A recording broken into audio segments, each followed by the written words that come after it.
जय श्री राधे गोविंद, श्री हरिवंश। हमारी प्रिया जो हम सब पर अपनी कृपा दृष्टि सदैव बनाए रखे।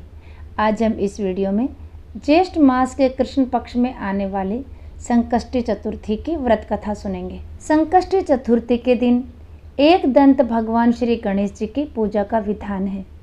इस दिन सुबह और शाम दोनों वक्त भगवान गणेश जी की पूजा करनी चाहिए। भविष्य पुराण के अनुसार संकष्टी चतुर्थी की पूजा और व्रत करने से हर तरह के कष्ट दूर हो जाते हैं। ज्येष्ठ महीने के कृष्ण पक्ष की चतुर्थी को चंद्रमा को अर्घ्य देने से सौभाग्य और वैवाहिक सुख मिलता है। इस दिन व्रत करने से, भगवान श्री गणेश जी का पूजन करने से सभी मनोकामनाएं पूर्ण होती हैं और हर तरह की परेशानियों से छुटकारा मिल जाता है। ज्येष्ठ महीने की इस चतुर्थी पर व्रत और पूजा करने से सुख और समृद्धि बढ़ती है। इस दिन व्रत करने से, भगवान गणेश जी की पूजा करने से और कथा सुनने से सभी विघ्न दूर होते हैं। इसलिए व्रत करने के साथ साथ आप सब कथा भी अवश्य सुने। भगवान गणेश जी बुद्धि के देवता हैं और उनकी पूजा करने से बुद्धि का विकास होता है। और अब हम शुरू करते हैं संकट चतुर्थी की व्रत कथा। जय हो गणेश जी महाराज की, जय हो सिद्धि विनायक भगवान की। एक दिन माता पार्वती ने गणेश जी से पूछा, हे पुत्र, मैं ज्येष्ठ माह के कृष्ण पक्ष को आने वाली चतुर्थी के विषय में जानने को अति उत्सुक हूँ। क्या तुम मुझे उस चतुर्थी को किस नाम से जाना जाता है वो बताओगे? उस चतुर्थी पर व्रत करने का क्या विधान है और उसकी क्या कथा है, वह भी मुझे बताओ।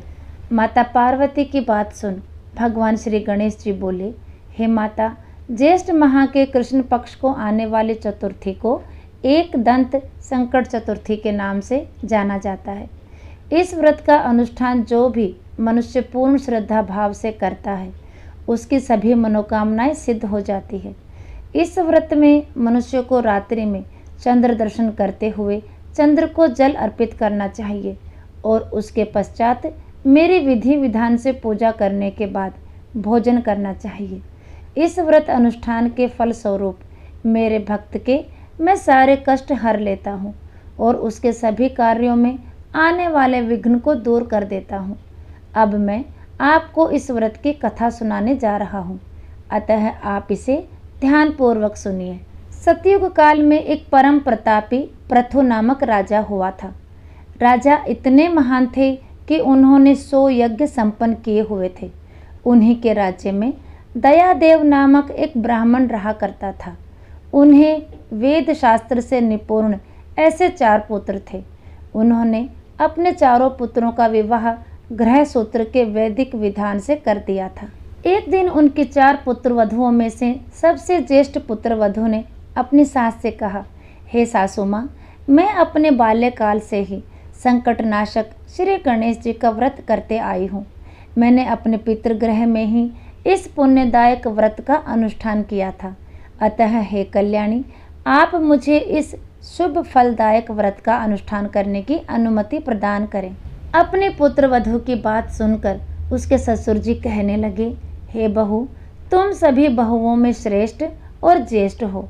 तुम्हें यहाँ किसी प्रकार का कष्ट नहीं है और ना ही तुम भिक्षुणी हो।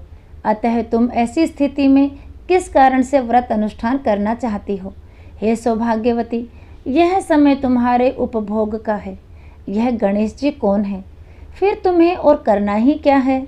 अपने ससुर के अनुग्रह से पुत्रवधु ने श्री गणेश जी भगवान का संकटनाशक व्रत का त्याग किया और अपने घर संसार में लीन हो गई। कुछ समय पश्चात ज्येष्ठ वधु गर्भिणी हुई और 10 माह बाद उसे एक पुत्र रत्न की प्राप्ति हुई। उसकी सास उसे बारंबार व्रत करने से रोकती रही और उसके व्रत अनुष्ठान में बाधा उत्पन्न करने लगी। व्रत भंग होने के फलस्वरूप भगवान गणेश जी उस पर कुपित हुए और पुत्र के विवाह मंगल के दिन वर वधु के सुमंगली के समय उसके पुत्र का अपहरण कर लिया। इस अनहोनी घटना के कारण पूरे मंडप में हड़कंप मच गया। सभी आसपास में बातें करने लगे कि लड़का आखिर कहाँ गया, किसने उसका अपहरण कर लिया। बारातियों द्वारा मिलने वाले इस समाचार को सुनकर उसकी माता बहुत व्याकुल हो गई और अपने ससुर जी दयादेव से रो रो कर उच्च स्वर में कहने लगी, हे ससुर जी, आपने मेरे गणेश चतुर्थी व्रत को छुड़वाकर महापाप किया है। यह उसी का फल है कि आज मेरे पुत्र का अपहरण हो गया है। अपने पुत्र वधू के मुख से ऐसे वचन सुनकर ब्राह्मण दयादेव बहुत दुखी हुए। साथ ही साथ अपने पति के अपहरण की बात सुन होने वाली पुत्र वधू भी बहुत दुखी हुई। अपने पति के वियोग में दुखी पुत्र वधू प्रति माह भगवान श्री गणेश जी की संकटनाशक गणेश चतुर्थी का व्रत करने लगी। एक समय की बात है, भगवान गणेश जी एक वेदज्ञ और दुर्लभ ब्राह्मण का वेश धारण कर उस पुत्र वधू की परीक्षा लेने हेतु भिक्षा मांगते हुए उसके द्वार पर पधारे। ब्राह्मण वेशधारी भगवान श्री गणेश जी ने उच्च स्वर में कहा, हे पुत्री, मुझे भिक्षा स्वरूप इतने भोजन का दान दे दो कि मेरी क्षुधा तृप्त हो जाए। उस ब्राह्मण की बात सुनकर उस धर्मपरायण स्त्री ने सर्वप्रथम उस ब्राह्मण का विधिवत पूजन किया। पूर्ण श्रद्धा भाव से भोजन कराने के पश्चात उस ब्राह्मण को वस्त्र अलंकार अर्पित किए। कन्या की सेवा से संतुष्ट होकर ब्राह्मण ने उच्च स्वर में कहा, हे कल्याणी, मैं तुम्हारी सेवा भाव से अत्यंत प्रसन्न हूँ। अब तुम अपनी इच्छा के अनुकूल मुझसे वरदान प्राप्त कर सकती हो। मैं ब्राह्मण वेशधारी गणेश हूँ। मैं तुम्हारी परीक्षा लेने हेतु यहाँ आया हूँ। ब्राह्मण की बात सुनकर कन्या तुरंत नतमस्तक होकर उनसे निवेदन करने लगी, हे विघ्नेश्वर, यदि आप मेरी सेवा से प्रसन्न हैं तो मुझे मेरे पति के दर्शन करवा दीजिए। कन्या की याचना सुनकर गणेश जी ने कहा, हे मधुर भाषिनी, जैसा तुम चाहती हो वैसा ही होगा। तुम्हारा पति तुम्हें अवश्य मिलेगा।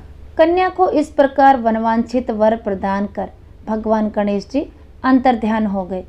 कुछ ही समय पश्चात कन्या का पति पुनः अपने घर वापस आ गया। यह देख सभी बहुत प्रसन्न हुए। सभी स्वजनों की उपस्थिति में विवाह कार्य विधि विधान से संपन्न किया गया। इस प्रकार जो भी मनुष्य पूर्ण श्रद्धा भाव से भगवान श्री गणेश जी का ज्येष्ठ माह की संकट चतुर्थी का व्रत अनुष्ठान करता है, उसकी सभी मनोकामनाएं सिद्ध होती हैं। कथा यहीं समाप्त होती है। जय हो गणपति महाराज की, जय हो विघ्नहर्ता भगवान श्री गणेश जी की। तो आज का वीडियो यहीं तक, फिर मिलेंगे अगली वीडियो में। तब तक के लिए सभी को प्रेम भरी राधे राधे।